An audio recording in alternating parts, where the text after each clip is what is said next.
What's up mga ka-skilled? So review natin yung wiring connection para sa automatic pump control. So ito yung galing sa pump. Yan. Connected sa automatic pump control. Tapos automatic pump control papuntang supply ng kuryente, source. So itong naka-series na to na connection. Ito yung papunta sa float switch. Yan. Diyan sa taas. Yan yung para sa ventilation na bushing. Yan. So ang itong connection mga ka-skilled,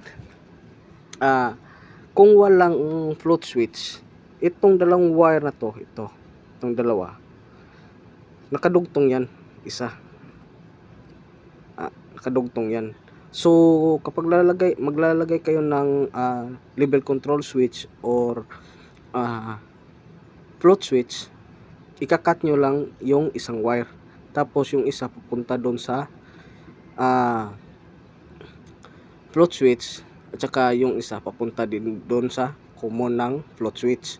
So ang color ng wire sa float switch, ito, tatanggalin natin electrical para makita nyo yung color, kasi yung ibang followers natin depende kasi sa kanila yung color ng wire na pagtatapan. So ito,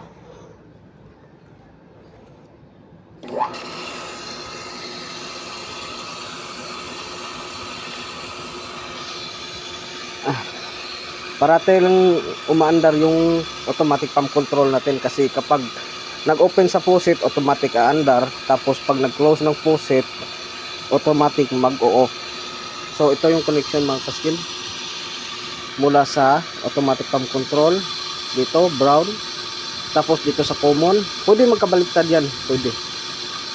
So para hindi kayo